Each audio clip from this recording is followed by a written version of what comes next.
Interviews.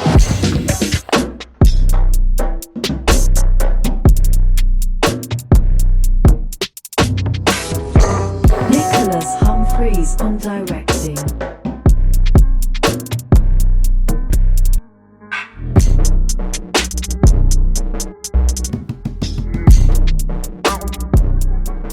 Okay, first, Nicholas, Nick, Mr. Humphries. What do you prefer? Nick's fine. I use Nicholas like professionally, just to. I mean, not that I don't think there's any other Nick Humphries directors, but it's just that's my whole name. But everyone calls me Nick. Sure. Okay. Cool. Nick. Sweet. On the Vancouver Film School. Did you attend or only teach at VFS? Yeah, no, I didn't go. I did my undergraduate degree in film studies at UBC. So it was a lot of theory and history, but like no practical filmmaking training. And then VFS was my first job after I was done doing my undergrad. And I was just working in the writing department as the program assistant. So I did that for a couple of years. And that's actually like how I got into filmmaking, because I had no training. But at the time, this would have been like 2005, 2006, the writing department would get a short film. Like every student that enrolled in the writing department would get a short film made at the end of the year. So the producing of that was split between a couple different departments. Like it was shared with like the production coordinators in the acting department, a little bit in writing, a little bit of film. So when I got in there, there was no central conduit for that communication. And I noticed that like balls were getting dropped. I figured out how to do my job like very quickly in the first 2 hours of the day. And so I just kind of brought everything and centralized it through me and started producing them. And while I was there, I produced, I think, 200 short films through the writing department. And the dilemma that I would run into, and this is actually what turned into me directing, was that, God bless the writing students, we would take all the scripts and then, like, let's say we have like 18 students, and then I would find 18 directors, send the scripts to the directors. They would read them all and rank which ones they wanted to direct. You literally started a blacklist. Yeah.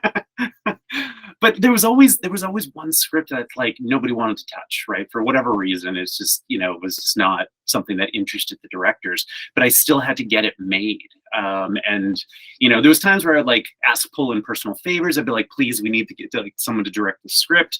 But there was always, one that nobody wanted to touch. So I went, directed a short film to become a director, and then started taking on the unwanted scripts. And what I started doing though is, because I was bringing in a lot of directors that had trained in a very different model, right? Like these writing department films were like 5 people, half a day, one location. Like they was just really, really fast. We were shooting two scripts a day.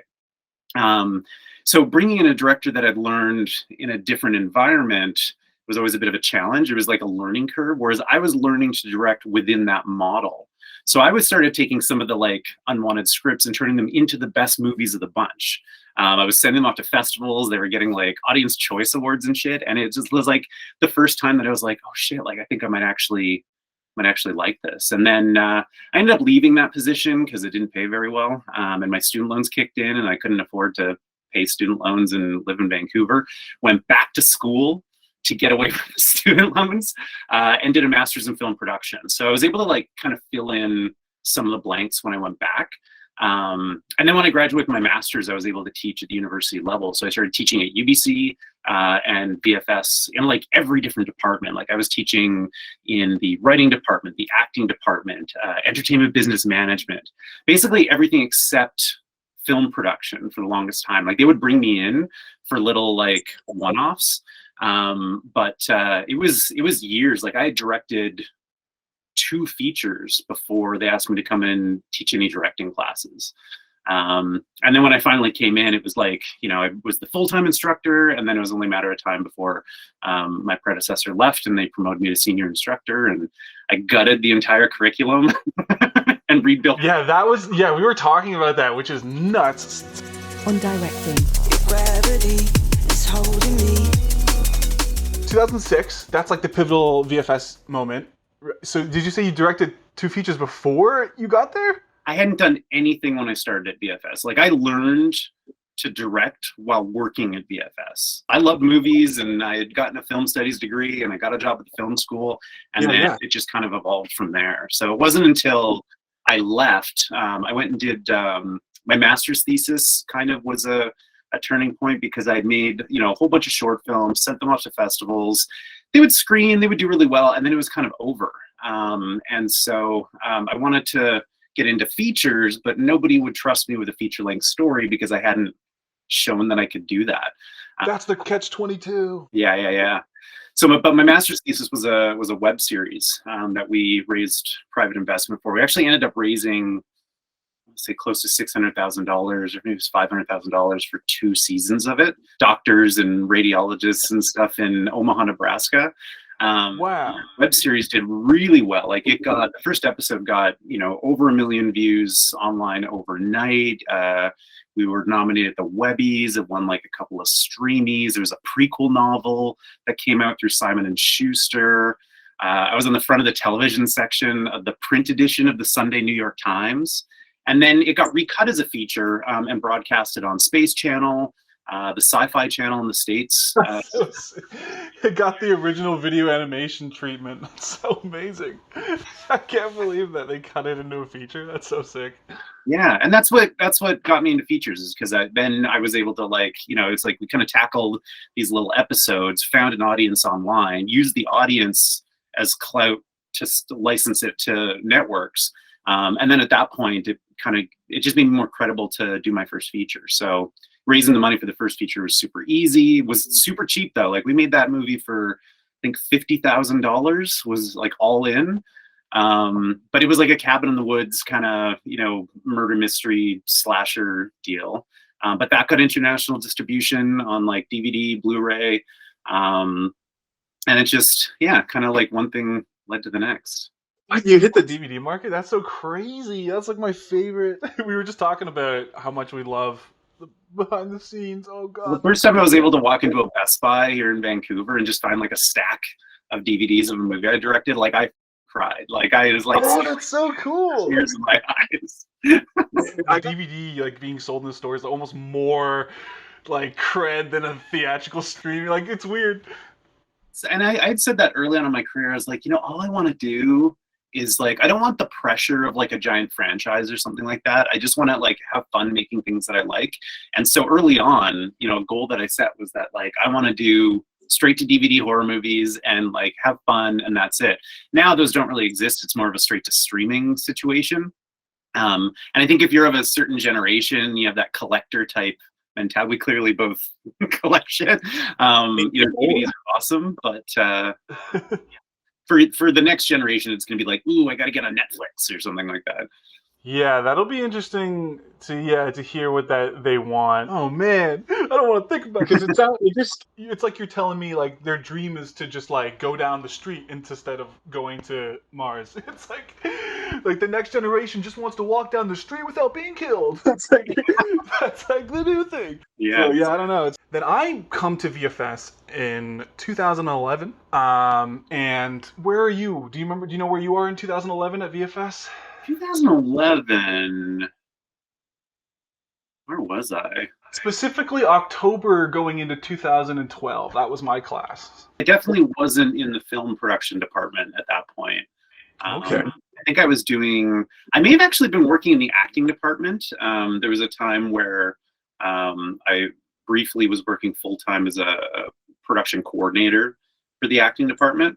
So if you did one of those like term 2 movies where you worked with like acting students, I probably like helped cast them or like paired them up on your movie from like a different. I guess, yeah, term 2, when we start collecting from the actors to come into our like fairy tale shorts or whatever, that's what we were doing. I don't know if they still do that. Yeah, so we would like chase what I would do is I would create the database kind of thing, and then I would send it to the acting instructors that had them in the first term and knew them a little bit better, and then they would read the character bios, and then they would assign actors that they thought could fill those roles, and then I would get that back to the film production department, and I was just kind of like the middleman at that point. Casting director. Yeah, Yeah. that's awesome. Okay, so I'm pretty sure if I pulled up all of our term videos, I saw your name in like a special thanks or something like that. Awesome. We will definitely get to the connection soon. I graduate 2012 October. Woohoo, 1 year. A beautiful thing that does not exist in VFS, and hopefully this conversation will bring it back.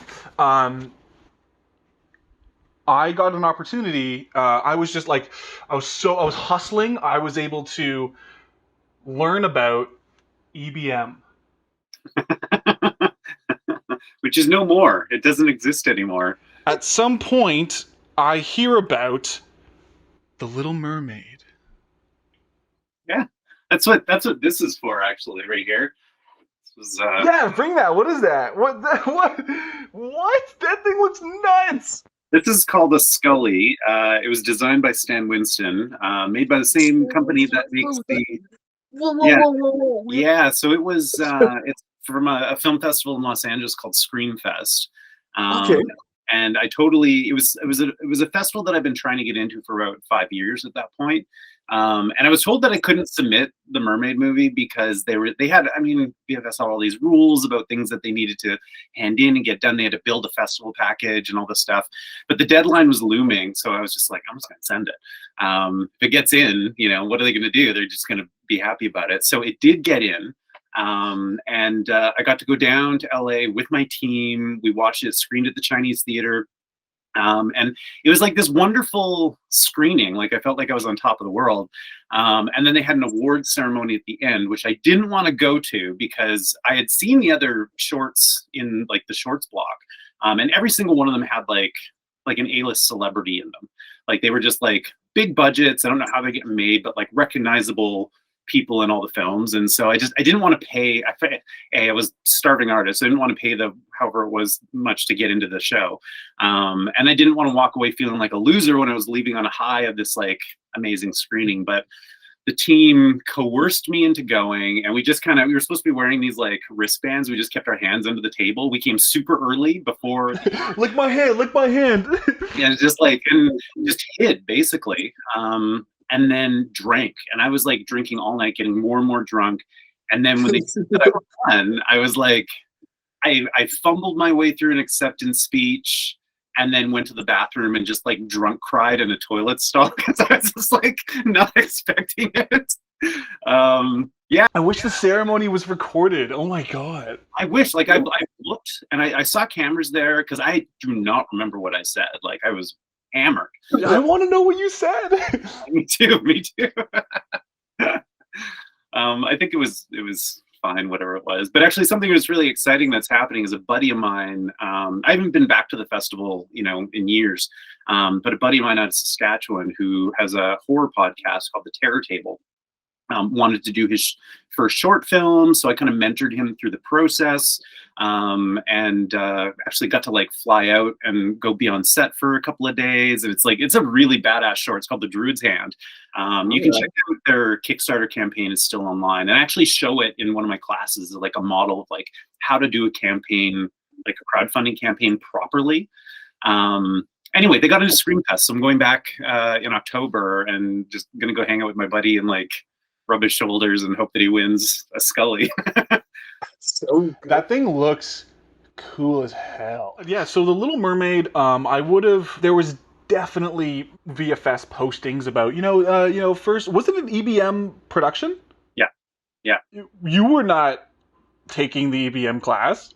No, but because they were training producers, they needed to hire, there was three roles that they had to hire professionals for. One was the DP, one was the gaffer, and one was the director. And then everybody else, all the other keys could be like students and stuff like that. But like in order to ensure, with the amount of money that was going into those projects, in order to ensure a certain level of quality, they wanted some professionals at the helm. So they hired me to do that. And I didn't even want to do that movie because I had just done one for them for Ulysses with the Sirens. So I had just done a Monster Mermaid movie.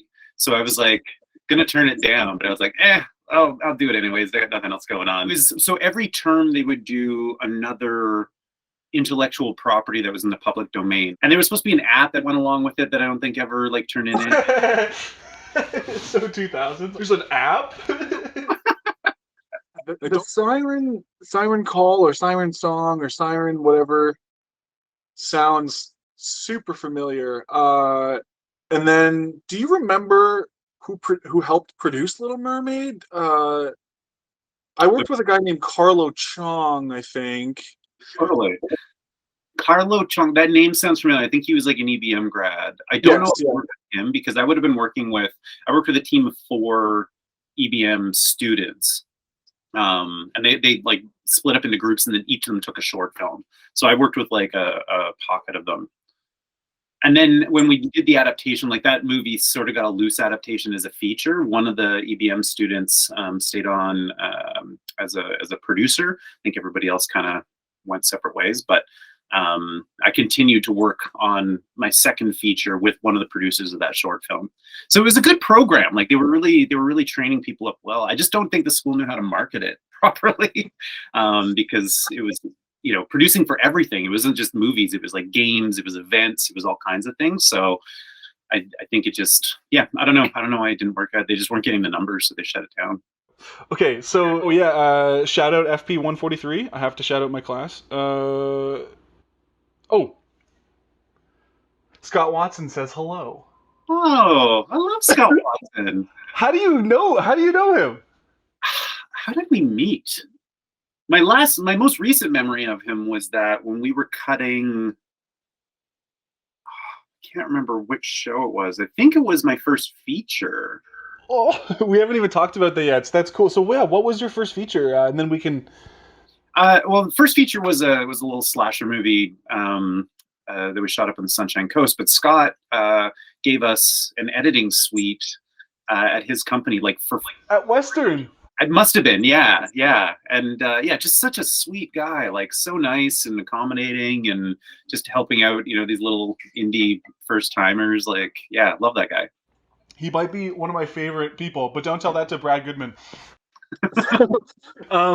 Scott is amazing, and yeah, I worked with him on like at Airbud on all the Pop Star movies and like Monkey Up and all that fun stuff, and had like the best time of my life. That was like, oh god, that's filmmaking. Like when you can find like producers or production managers, production coordinators that are just like, you know what's up. So what was that slasher film called? What was it called? It was called Death Do Us Part. That got distributed by Anchor Bay. They did good at just like getting it out there. You know, so it was like you could buy the physical media. That's when I got to like go into a Best Buy and like buy the DVD and take pictures of the stack. And then it was on like all the streaming services. I think it's on Amazon now. But like 11 days, $50,000, a cabin, you know, a bunch of actors. But the crazy thing that happened was the original plan for that was just to be like, let's write a script. We know some great actors. Let's go up into the woods. You know, one of the actors' dads had a cabin. Like, we'll shoot it there.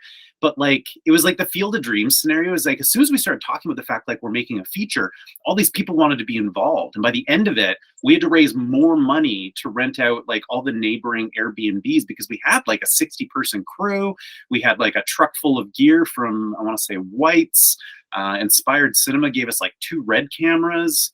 But we were like really limited on what we could do because I think we shot that whole movie. We didn't have a dolly or dolly grip. We had a Steadicam for one day, and a jib for one day, and the rest of it was just on like 8-foot sliders. So like it's a fairly static movie. But we talk about shitty rigs. We came up with some like really like crazy stuff. Like there was an ATV, or I guess a UTV, because it had a top on it.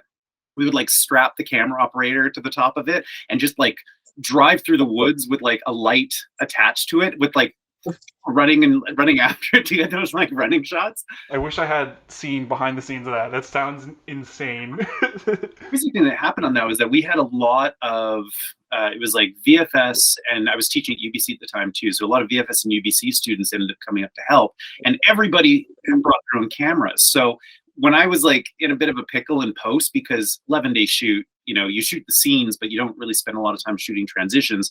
and the movie takes place over an entire day. So we were able to go, like, all of our just even PAs were setting up these beautiful time lapses and stuff on the beach because it was a gorgeous location. I was able to pull footage from everyone who had shot just like their own stuff and put it into the movie to establish time passing.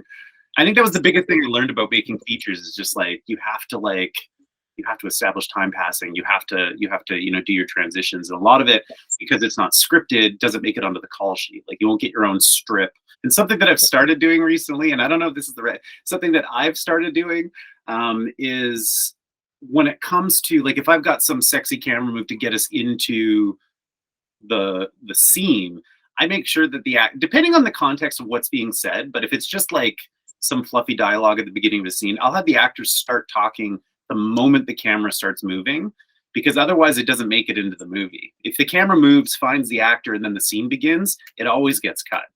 Yeah. You see, like, being a member of the Directors Guild does not ensure that you'll get work. It does put you into like a different caliber, because there's like thousands of people that are directing. So it's like, if you have a feature, that kind of levels you up. And then if you're part of the DGC and if you have an agent, it just kind of lends itself some credibility. The benefits package is amazing, but like, there's no availability list for directors that, like, producers aren't coming up from LA going to the DGC and going like, okay, who's available? It's like, you have to build those relationships yourself, which is tricky if you don't know anybody. So yeah, you have to get out there, and I say you have to get out there and hustle, but like, I think that like networking is kind of a tricky thing, because it's, I don't know, like, I know when, if I go to like an event here in town and someone comes up and they starts pitching me something, my instinct is to like back away, right? So when it comes to producers, hey, you want to hear about my life?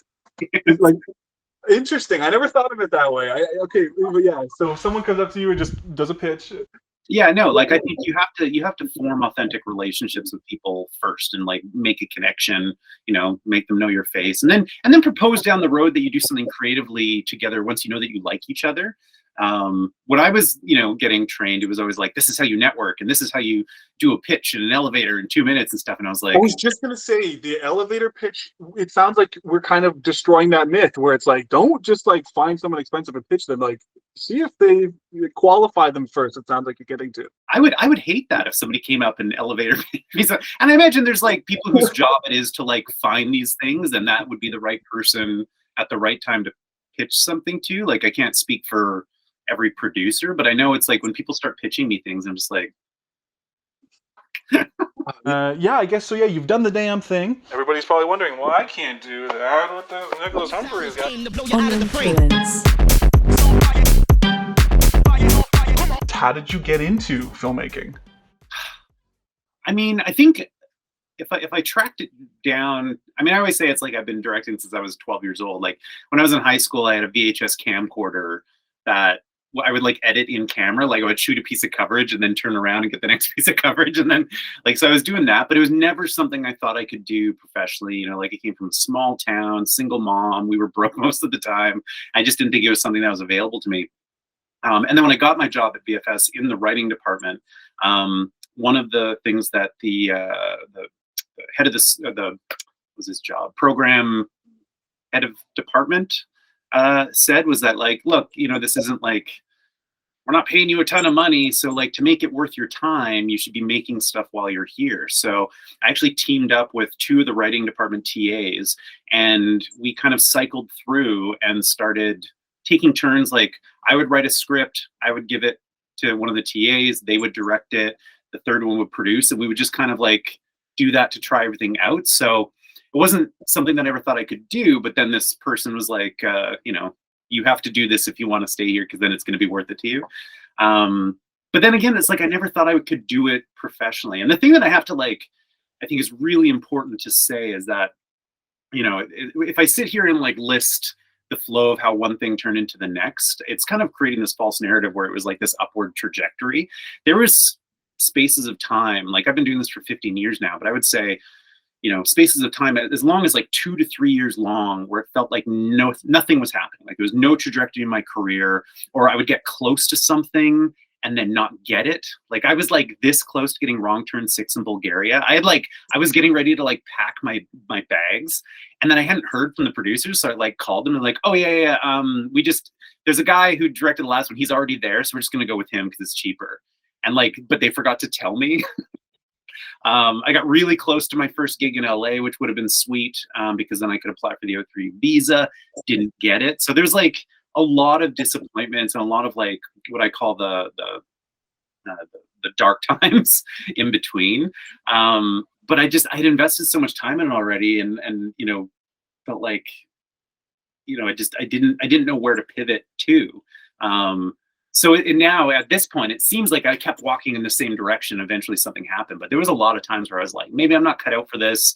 You know, like I hadn't made anything that I was really proud of, you know, with the exception of the Little Mermaid short. You know, that's the thing that I show people when I can. But yeah, I don't know. It's like, it's not all like, you know, rising action. But if I really tied it back to like what made me want to get into films, I think it would be the summers of my childhood where my mom had to work and my brother and I were left home alone together, and we wanted to kill each other.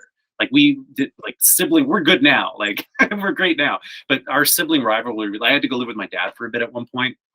The thing that would stop us from fighting was we would go down to this place called Video Village, and we would get 7 movies for 7 days for $7. And Ironic coincidence. Exactly, right. And they were all horror movies. We would just sit and watch horror movies. It was the only time that we wouldn't fight. And so it was like something that we connected on when like we couldn't connect on anything else. And I think that's what made me think like, you know, this is cool. This is something I like to do. If it's a job that I can do. But I don't think I really thought, like I'm 15 years in and I'm just now starting to think like maybe I can just direct. I had to take 6 months off of VFS this year because I was just like doing back-to-back projects, and I was like, I think I can finally sustain myself and just call myself a director and be a director and not teach. But I love teaching, you know, like if I can be the person that I wish that I had when I was first getting started, that would just be real with me and like be supportive and encouraging and all those things, and like, you know, be like, stick with it. You know, it's going to seem like it's not going to happen, but it can if you keep trying. Like I wish that I had that person.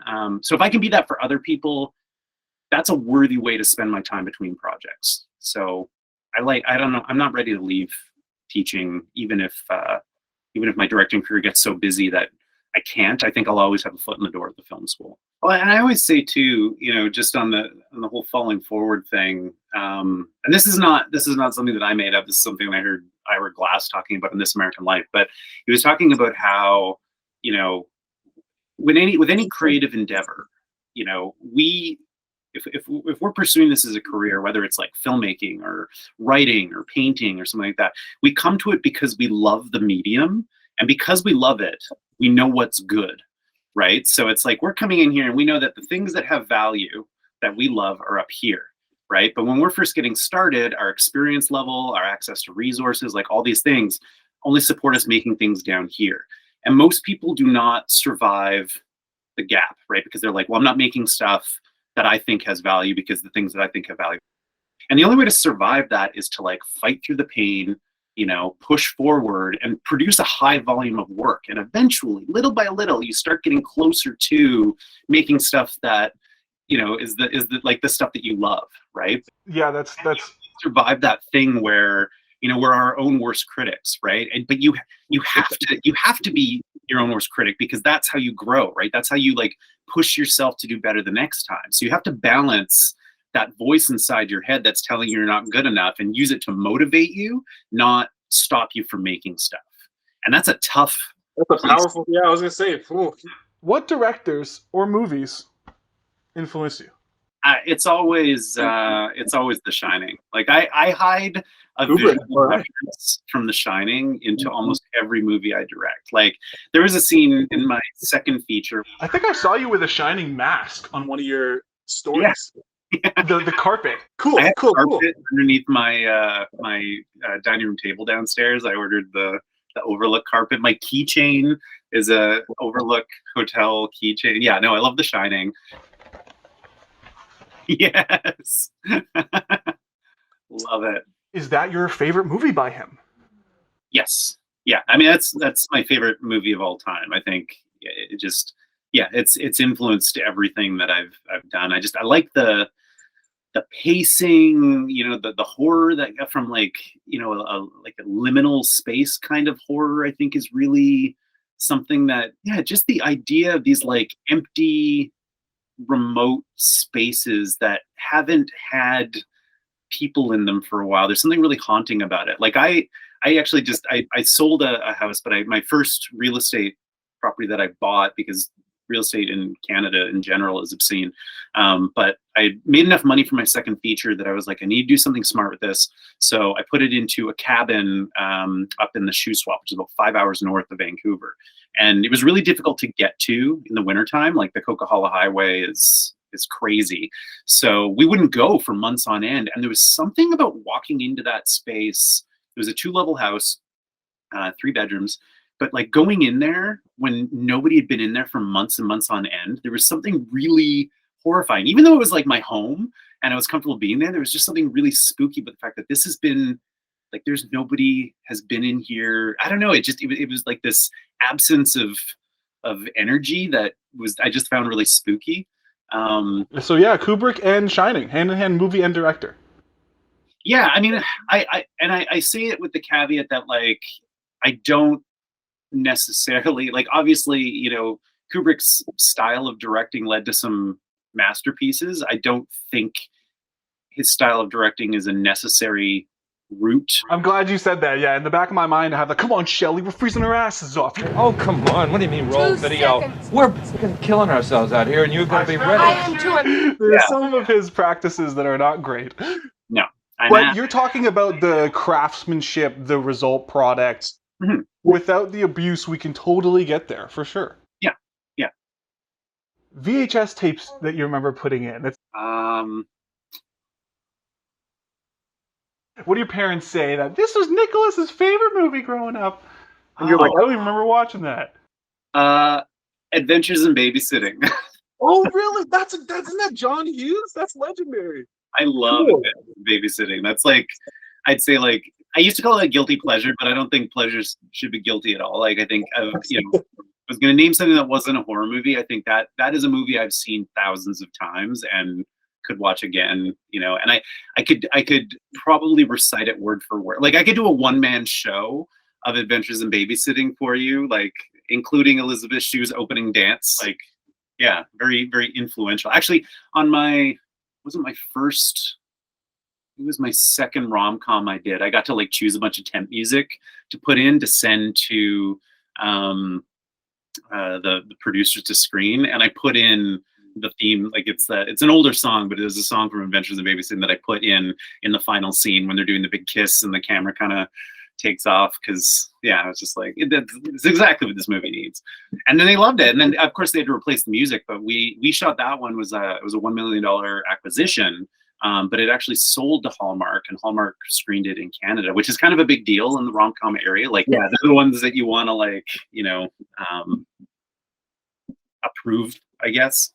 So that was kind of exciting. Oh, this is exciting. This next part's super exciting.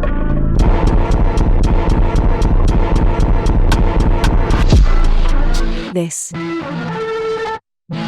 is Film History Authority. Where We find out your historical knowledge based on the movies that you've made. So, this Film History Authority is on alien abductions within the genre of science fiction horror. Okay. So, 1953's War of the Worlds. Yeah. Well, I mean, I saw that movie very young because I think my grandparents liked it, and it terrified me. I think the moment that scared me the most was when the priest gets liquefied. And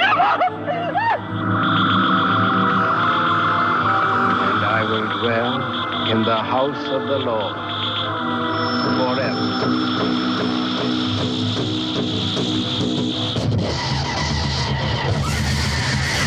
Because I was raised in kind of a Christian household. I'm not religious anymore, obviously, but yeah, there was like this the scene in that movie where the priest gets like, you know, vaporized. I thought was just like, oh, there's no God in this movie. this is. And then my grandparents had a record, like an old record of the original War of the Worlds broadcast. And they, like, my grandfather, I think it was my grandfather, was really obsessed with like how it all played out, and like, you know, just like, you know, people thought it was real, and kind of gave us the whole backstory for it, and then played the record for us. And I thought it was like the coolest thing ever. Yeah. We go from 1953 to 1984. Is this because was it all government? Like, actually, was it just aliens that was it aliens, or was it actually just government testing? There is no aliens. It's Neil deGrasse Tyson's thing where aliens don't, like, they're just so smart. So I wonder, upon close examination, they have concluded that there is no sign of intelligent life on Earth. The space station orbit, 3/8 of an inch. Excuse me, that's just driving around the block. On this scale, where's the moon? Is 30 feet away. Where is Mars? It's a mile away. Where is the nearest star system? Forget it. If an alien traversed that distance and all we're doing is driving around the block, they're more advanced than we are. I can't find any movie from 53 to 84. I would like 5 or 10. I can't really find 1 or 2 about alien abduction.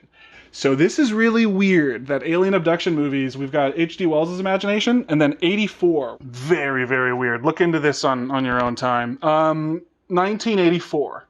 The Last Starfighter. I don't know if I've ever seen it. I mean, I must have seen it when I was a kid, but I don't know. I don't think I've... Disney made a remake called Flight of the Navigator. Oh, was that 86? So Flight of the Navigator was 86. Nice. Sarah Jessica Parker is in that movie. And then the kid, sadly, I don't know, just, you know, didn't have the right childhood or something, and kind of, yeah, he sort of went rogue as an adult, which is like heartbreaking because I love that movie.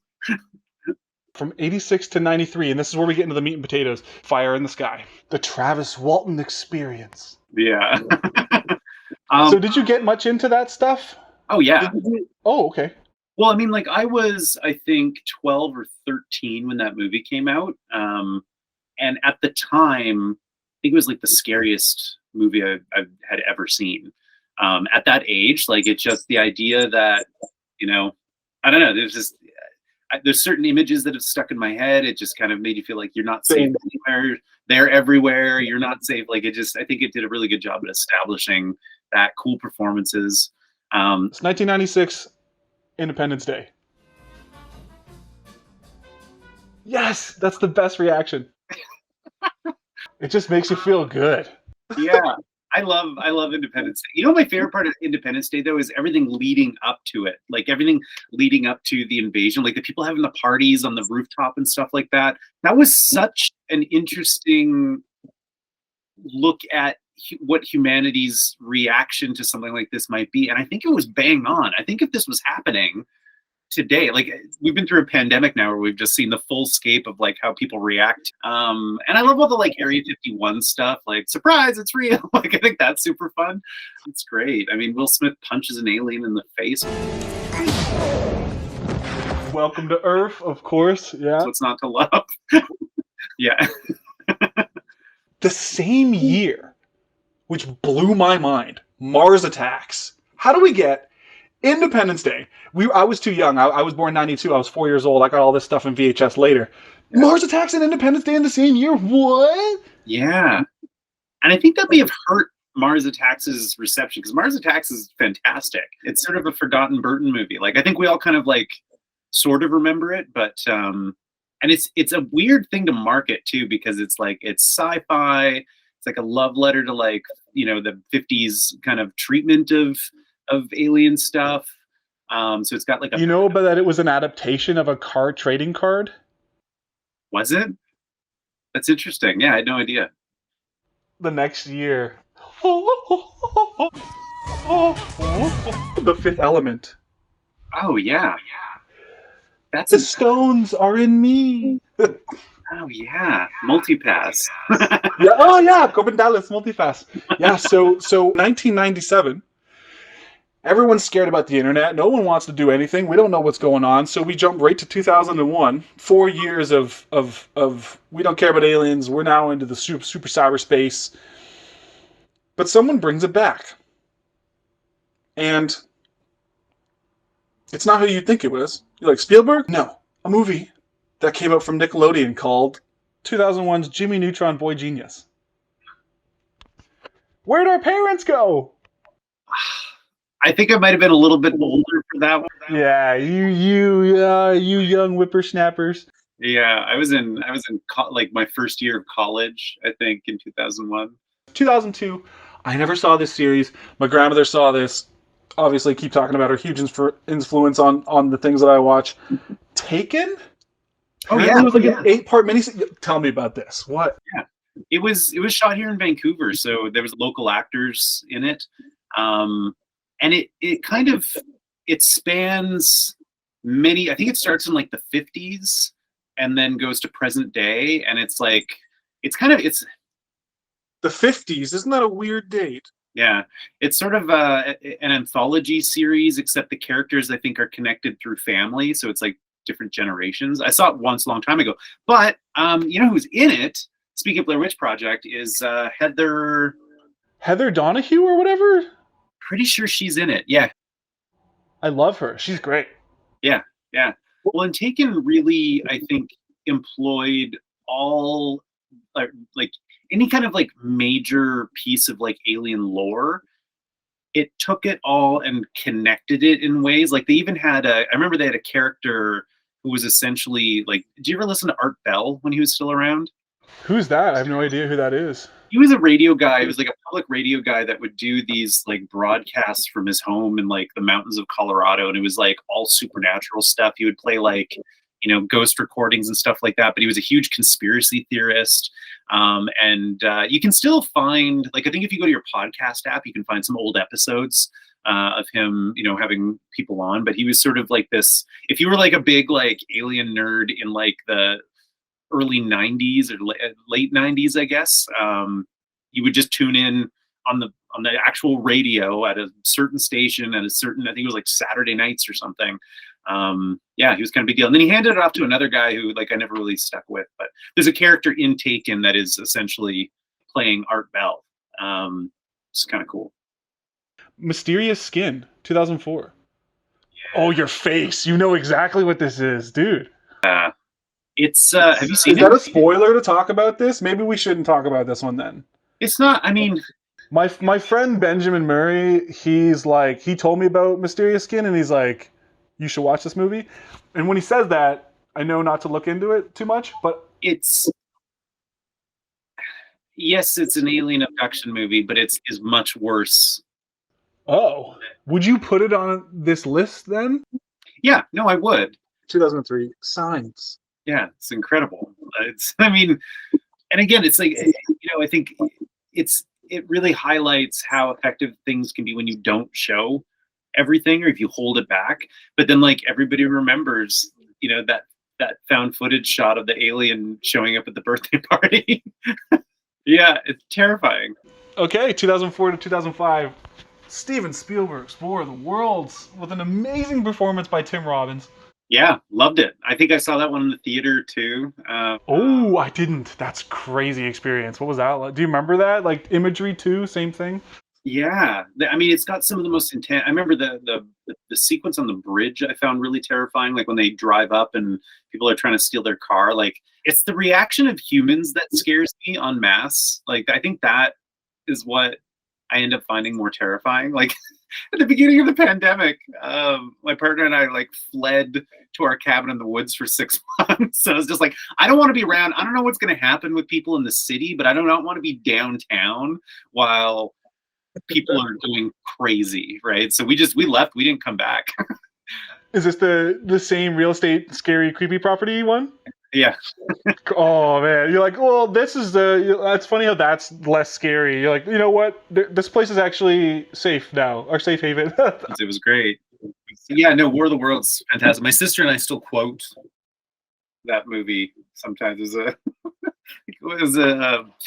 oh my gosh, Dakota Fanning when she's like, "Is it the terrorists?" Oh, I forgot about that. It was really timely. Like it was like very like kind of a post 9/11 sort of reaction to it. They took a fear, like a Cold War fear from the 50s, right, is what they were kind of tapping into, I believe, and updated it. Whoa, from 2005 to 2009. The Fourth Kind. Oh, I was waiting for you to get to this one. Hey, I think the imagery is terrifying. The whole found footage aspect, but I think it was brilliant in how it took.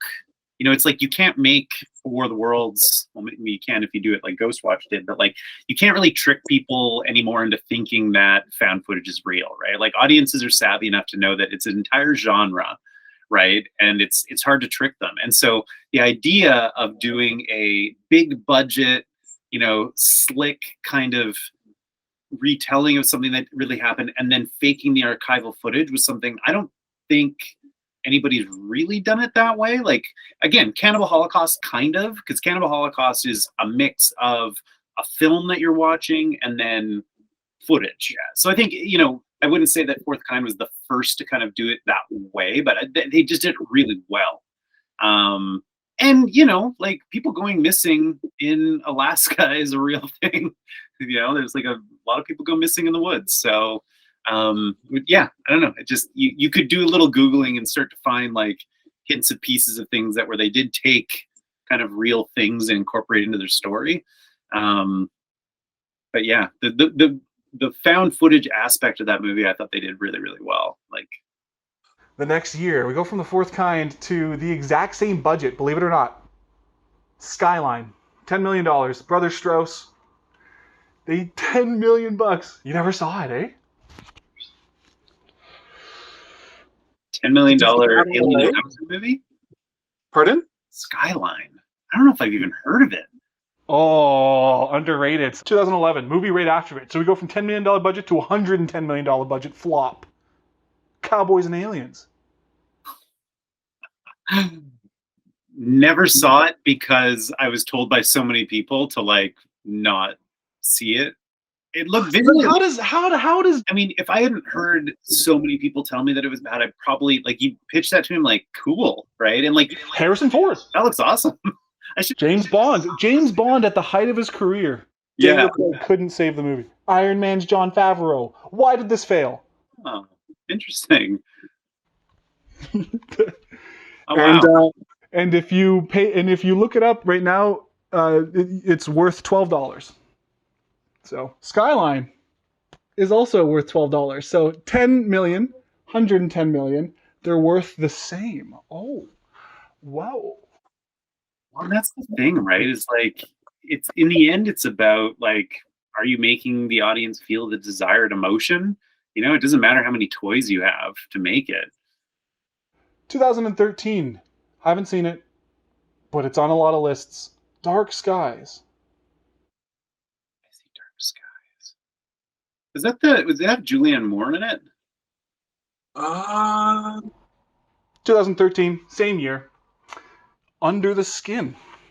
Oh, I love that movie. And you know what? I showed that to my DP when I was in Sudbury, and he was just like, "The f is this? Like, why did you show this to me?" Yeah. First of all, I think the soundtrack is genius. Yeah, all of that like, what is it? That black room with the beautiful and weird and horrifying and like nothing I've ever seen it before until Stranger Things did it again. Oh, did they take it? I didn't see it. Yeah. Yeah. I think it was season 2 or season 3. They kind of do the same thing. It's like a big black room with like water on the floor, and it's like, oh yeah, I like this in Under the Skin. Oh damn. We go from something little abstract to something completely on the nose. 2013, same year. We got. It just gets crazy. VHS 2. The amazing Jason Iger segment, Alien Abduction Slumber Party. Yes. Which is now turning into a feature film, Kids vs. Aliens. Can't wait to watch it. That VHS 2 is like, I mean, it's across the board, it's amazing. Just like the slow burn and like the creative ways it uses the camera, like when the camera goes underwater and you get a glimpse of the aliens swimming underwater, like it sets it up so that you're like holding your breath, and then when things go crazy, like it's just masterful. Love that. My only criticism of that is that, and this I don't think is a personal thing. I find that like most people who love horror agree with me on this, is like, don't kill the dog. I forgot that scene. That's awful. So yeah, Jason Eisner, don't do that. 2014's Colin Manahan's Extraterrestrial. I used images from that movie in my Great cinematography. Amazing cinematography. I used like everything on the ship was in my like mood reel and lookbook for Project Ithaca because I thought it was just like, you know, it's like it looked like it was alive, you know, like I hadn't ever seen a depiction of a spaceship look like that. And like that scene where she kind of comes down and she's like in a tube and it backs out and there's like all these other like structure. Like I just thought, I can't say I remember. I know I remember it took a while for them to get onto the ship. And I don't remember much leading up to it. I do remember the anal probe being quite graphic. 2015, 1 year later, Circle. I said this was a staple. Have you seen it? Yeah. The human psychology thing of just like how people, you know, become kind of do monstrous things under pressure and, you know, where are the helpers and yeah, it's really interesting kind of study in human psychology while also just being very like efficient with, you know, the format, right? Like how they decided to shoot that. It was so simple, you know, and then the horror came from like, what are we not seeing? Like, where are they going? Like what's, you know, what happens to them when they get zapped out? Like it's what's outside of the frame that's kind of terrifying in that. Yeah, no, I mean, I think the sheer number of characters allows us, like it keeps it exciting, right? Because it's like somebody's going to die every 2 minutes or whatever it is, right? So it's like, yeah, I think it was smart. And then like we get this character development out of the characters that survive the length of the movie, right? So it's, yeah, I think it was smart to have that many characters on there. We go to Independence Day Resurgence. So another great parallel of like two movies nobody knows about. One cost no money. One cost $120 million. Yeah. I never saw it. I love Film History Authority. This is a crazy segment. But I wanted, you know what? I can't remember the exact connection, but there was somebody on Project Ithaca whose sibling was writing the script for the Independence Day sequel. It's good. I will stay on the record. It's a good sequel. It has one of the best alien invasions, and you're like, what? The alien invasion happened in the first movie. 2019, Captive State with John Goodman. I haven't seen it. Write it down. I haven't seen it either. What is this movie? 2022. I haven't seen it. Have you seen it? Nope. I haven't seen it. Nope. Oh yeah. You saw it? Yeah. I didn't go to the. Try to not go into spoiler territories. I like Mr. Peel. Yeah, it's. I think it's fantastic. I think most of his movies, you know, I think this one more than Get Out or Us really requires. I don't even want to say that. Like it's spectacular, but it's like the subtext. You have to dig into the subtext to really get the movie, right? And sort of understand going into it that it's not going to be, you know, a traditional alien movie. Like you're gonna get some really awesome scenes. It's different, right? And I think if you go in with an open mind, you'll really like. It was one of those movies where I just like went down the rabbit hole afterwards and watched like every YouTube analysis. Like, what are other people? There's a lot of things in there that are there just to make you kind of question the reality of it, you know? And some of them are just there, like, and there is no explanation, right? It's like, it's just there for you to go like, what is,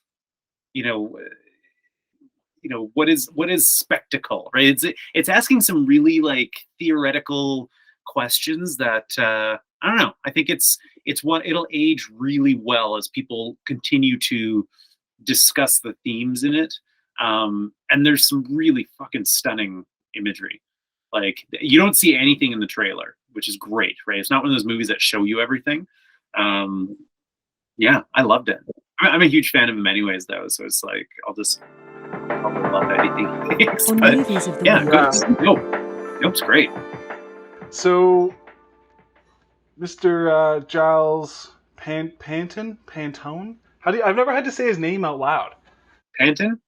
Panton. Okay. You said he was great. I love this guy. This is the only thing that I know. Like, oh, okay, he's been doing some MMOs. That's cool. And I saw Giles. I was like, oh, I gotta watch this. This is cool. I wonder what you think about. Like, so what was that experience of? I don't know where that fits into your catalog, but that was my first TV movie, and it was height of the pandemic, pre-vaccines. And so we were looking for couples, or the production company was looking for married couples that were in the same bubble. So not only did I get to do it with Giles, but I got to do it with his wife as well. So it was like the summer of 2020. It's like, I think, end of the summer, because we were fighting with the wildfires. That was the big, can't remember the exact date, but it was so smoky. It looked like Silent Hill. And which is not good for like sunny summer romances. But I think what we ended up doing is there was like one scene where it was really smoky.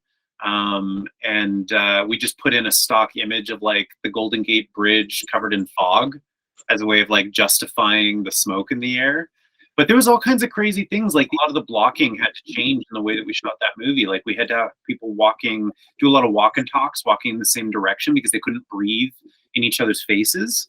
Or you had to block them like 6 feet apart and then like condense the space between them using like longer lenses. And like, it was a weird time to make movies, and you had to like check in at a tent at the beginning of every day, get your temperature taken, fill out a questionnaire. Like making movies in the middle of the pandemic was like learning to make movies all over again. Part of the reason why I started getting this work had to do with the pandemic, because I think I was on people's radar at some of these companies as like a local director, but I didn't have any romance on my reel. It was all horror and sci-fi and dark fantasy. And I think it was a combination of not being able to bring directors up from the States and people just not wanting to work, where like it got down the list to me and I came in and I did one and I think I killed it. And because they immediately called me back for another one and another one and another one. And I've done 7 in 2 years now. So it was just, the pandemic was my foot in the door. do you get brought in for the pre-pro, like the pre-production on those movies? Yes, but directors tend to be hired. They're like the final hire, right? Oh yeah, you were talking about that. I get brought in usually like 2 to 3 weeks before shooting, and like I'll get called, and then the next day we're location scouting. I usually have like 8 hours to get rid of all of my teaching work, clear my schedule for the next month, location scouting, and then there's like a whole series of meetings. Everything's been happening on Zoom, so I'll do like a meeting with the executive.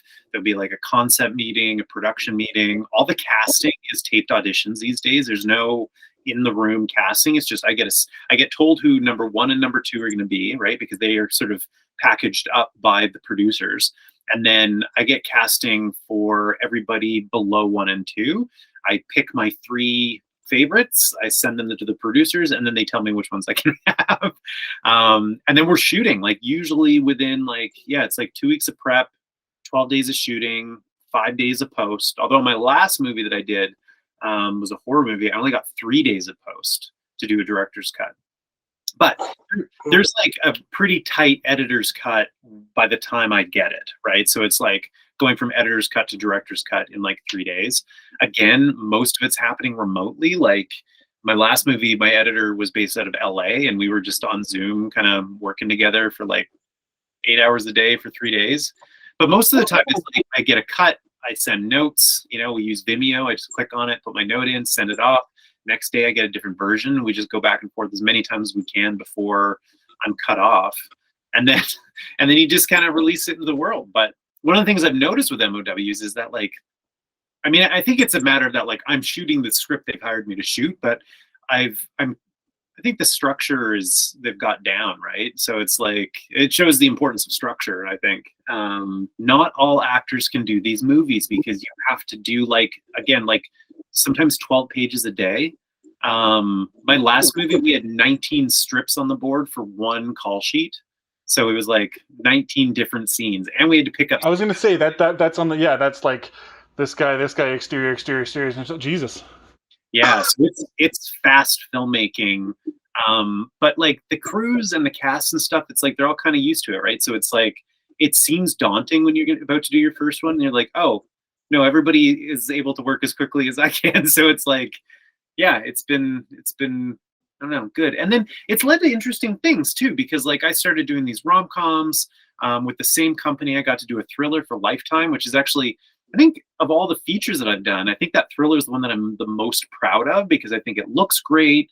The casting is great. Structurally, it works. There's not a lot I would do differently.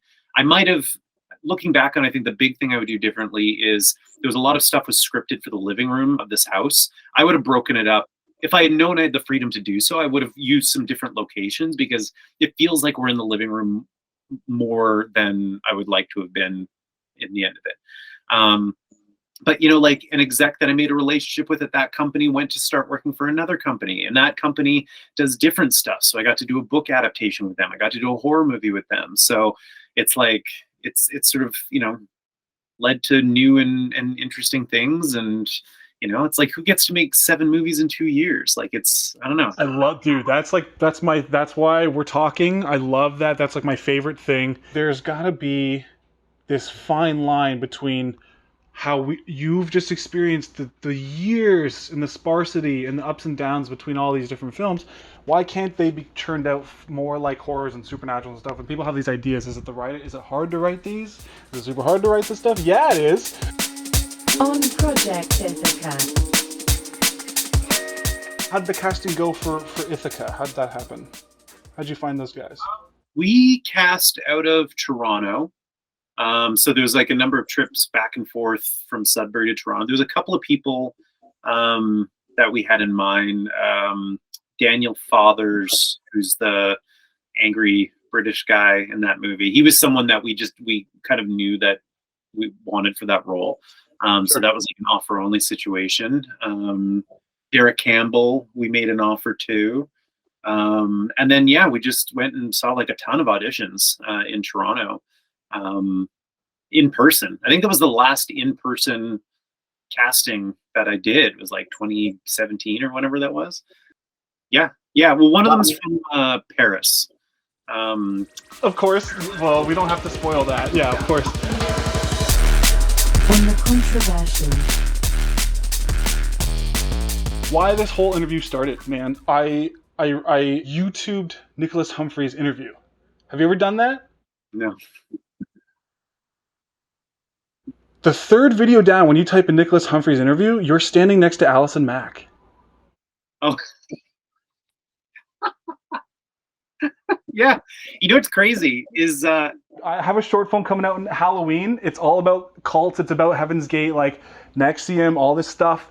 Dude, my heart sunk. I was like, I know Nicholas Humphries. I know this.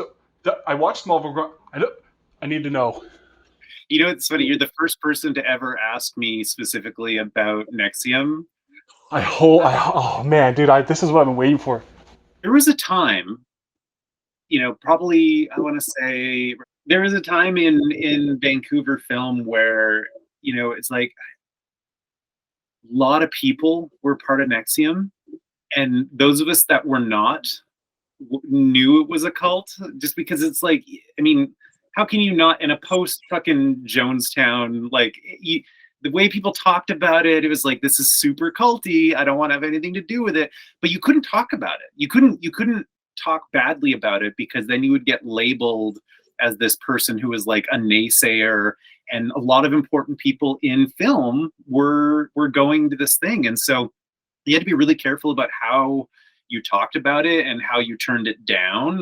There was a couple of times when I was asked to be a part of it, and I was like, nah, I don't think it's really for me.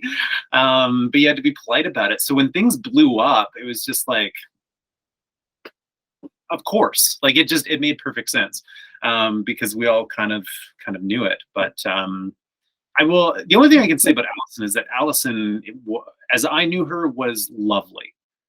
It just seemed really culty to me. And then and I would ask questions about it. You're like, what happens if I leave? We kill you. Well, then just the way people talked about it, like they were using like big words that didn't mean anything. And it's like, I'm university educated. Like, I don't like, I know what you're saying doesn't mean anything.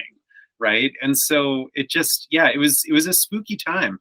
But but yeah, Alison was a sweetheart. She was lovely. I think I knew her before things got really weird. You know, I can't say I wasn't a part of it. I think, you know, she obviously did some things that she regrets, but I think she was really, you know, under this guy's fucking weird spell. So, you know, I think what I've found fascinating in the aftermath of all that is how some people have been labeled victims and some people have been labeled villains. And I think that, you know, it's like, I don't know how much I can say about it, but I don't think everybody that's painting themselves as a victim is less of a villain than Alison was. Oh, interesting. The spooky thing is, and this is, I can't believe I'm saying this on a recording. The thing that I find the most spooky about this is that everybody that was a part of it kind of just went radio silent, right? They stopped talking about it. They were like, they just want you to forget that they were like trying to recruit you like months earlier. It just, everything got super quiet about it, which I initially chalked up to shame and embarrassment. But then I watched, I can't remember which documentary it was. I think it was the one on, what's her name? One of the documentaries was talking about how like the system that they were like training people in this master slave situation, and how they were basically using the psychology to create these like sleeper agents, so that like one day they all get a text message and then they have to do something, you know. And it's like, I don't know, I think it's creepy that there might still be a lot of people out there that are just waiting. Oh, sleeper. Oh my god. You know. Yeah, that's another conversation. On RIESE, Kingdom Falling. RIESE. Alison's character is part of this cult called the Sect, and she's like second in command. Oh my god. In the show. Oh yeah, that's right. And you splice in her shots throughout, so she really is like throughout the thing, right? Yeah, well, there was a weird, like, Sci-Fi bought it. They did this like weird re-edit with like voiceover, and it was like, I don't know. I'm not a big fan of the Sci-Fi edit personally, but they did have a point, and then it was like we built some steam in the first season, and then in the second season we got some bigger actors and like, you know, added to the lore, and so they just kind of took things that we introduced in the second season and introduced it earlier and then added a voiceover. So it was, you know, it was the network kind of version of it. But I think everything's still in there. It's just reordered. There's episodes that like, cause I produced the first 5 episodes, directed the second 5 episodes, and now they're all kind of mixed together. But it was like, you know, same vision, like the team behind it was all working towards the same goal. So it's fine. But yeah, that was a weird learning curve for me, that it was like, oh, you know, it's like as soon as there's like, you know, new people that kind of own it, this new thing has to happen to it that I didn't get to have the final say on. And that's just the reality of the film industry, right? The director does not get the final say on stuff. But I was learning that for the first time with RIESE. On RIESE, yeah. It's like 2 years of my life, like, you know, just living and sleeping and breathing that web series. So it's like, it's different when you get paid for a gig with the understanding that it's like, I'm going to do my part and then I'm going to hand it off to someone else to do their part. But when you do something independent and you're putting your soul into it and then have to hand it off to like a network that's going to then do the network notes, it's a tough pill to swallow. So there was the NXIVM stuff going on. Did you know about Alison in it when you were doing the show? Oh yeah, many of my friends were a part of it. But of course you didn't know the extreme behind the scenes. They're just like, you guys are doing weird stuff. To me, it was like, you guys are spending a lot of money to take stupid classes, like whatever it was. And it was like, oh, and everyone would just say like, it would really benefit you to go. And I was like, I don't think it will. Like, I'm not looking for, you know, that specifically. But I think a lot of people joined because they thought it was going to help them in their film careers, because they would get to like canoodle with all these important people that were also a part. That's the Celebrity Center, Scientology. I'm obsessed with Hubbard and Dianetics, like the original tapes of Dianetics that he would give out. Yeah, thanks for answering those questions. I mean, that's huge about RIESE, because it is this really great series. I think it was great looking at all the footage, everything. The whole thing is crazy. Then you look at that and you're like, oh dear God. So this will now be the new interview that'll pop up. It'll be great. Be explained. Coming soon. What do you have coming up next? Yeah, what do I have coming up next? I mean, I've got a horror movie coming out on Tubi called Trap House that I shot in August. That's like super violent, and it was fun. It's a fun little movie. I'm excited about it. I just turned down an MOW for the first time in my life. I've never turned down a movie before, but I was so exhausted because I had shot 3 back-to-back. And then I'm doing a powerlifting competition. That's my next question on powerlifting. You said you're powerlifting at like 4 or something. You're training today. So like, what are you doing? How'd you get into that? I was working out with a trainer at Orange Theory for about 2 years that I really liked. And then when she started her own personal training company, I was like, take me with you. And so we've been doing like 3 days a week, like deadlifts and squats and bench and stuff like that. With a few interruptions, like, last December, the gyms closed because of COVID, and we've had a couple of interruptions along the way. And then recently, it was coming off the 3 movies. I did my best to keep exercising and try and eat right and stuff, but inevitably I always gain weight on a movie, right? It's just like access to food and stuff like that. So I was trying to get it back on track. I was working with a nutritional coach to get back in shape, and I found that because I didn't have something that I was working towards, like I didn't have any like trips planned, or like usually those motivate me. It's like, oh, I got to be on the beach, I got to get in shape. I didn't have anything like that. And so my nutritional coach was just like, well, this powerlifting meet is coming up in 10 weeks. You need to fit into a lower weight class. So you're competing with everyone below you. Why don't we set this? And at first I thought he was crazy, but he's like, no, you're lifting heavy weights. Like you should go. So we signed up for it. And then, I'm doing 2 hours on Saturdays now. And I have to fit into a singlet in 6 more weeks. I don't even know what that is, but I'm definitely going to go into it. I respect that, especially, anybody find out whatever. For me, it was like taking karate. But yeah, the mental health and physical health is like super important. I think it's really important, like, from why you brought up the mental health aspect, because it's easy, when we're pursuing a film and career, like a film career, for it to consume everything that we do. And it's hard not to tie your sense of self-worth to your success as a filmmaker. And that's a really dangerous thing to do, because like, again, you're going to have big spaces of time where nothing is happening. And it's like, having other passions and things that you like to do outside of film, I think is just a really important ingredient to sustaining the long game of what a film career is. I love that. Where can we see most of the work that you want us to watch? Like especially Project Ithaca. Where can we see that? I think Project Ithaca, I mean, again, it's like on Blu-ray, but I think it's on Apple TV. Ooh, buy the Blu-ray. Yeah, is there special features and stuff? I think so. I don't think it's my Blu-ray. I think it's still in the wrapper. I have a lot of stuff on Amazon for some reason. Like Amazon, there's some things on Tubi. I did a segment for ABC's Abduct 2.5. That's on Tubi. I think what else? You can rent a lot of stuff on YouTube and like the Google store. So most of it's online then. You can just find it all online, really? Most of it's streaming, yeah. Like I think the only thing you can't really find anymore is RIESE. Okay. Yeah. I could only find clips and coverage. Yeah.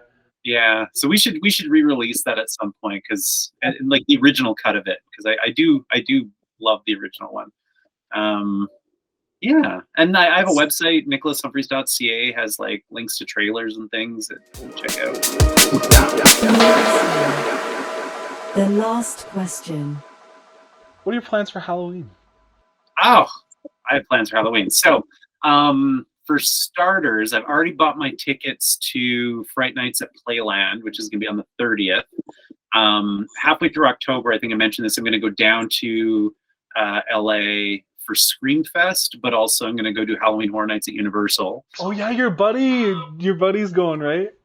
Yeah. And then on the 31st, it's actually just gonna be like super low key. A friend of mine lives in an apartment in the West End that has a ground level private entry. And last year we went out and handed out like, just like we built a little haunted house type thing and handed out candy to kids. And it was like so much fun.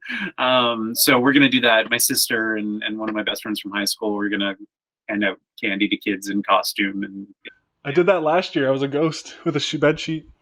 as a skeleton. Oh man, oh that's so good. So that's it for now, for today. Yeah, I definitely can't wait to see Trap House. We talked about that before the interview, and oh my god, I'm glad you were able to bring that up. That's going to be nuts. And yeah, everyone go watch Project Ithaca. And Nicholas, thanks for letting me pick your brain. Pleasure. Thanks for asking me to do this. It was a nice way to spend the afternoon. See ya. Take care. Interviews. Brought to you by Kyle Popovich.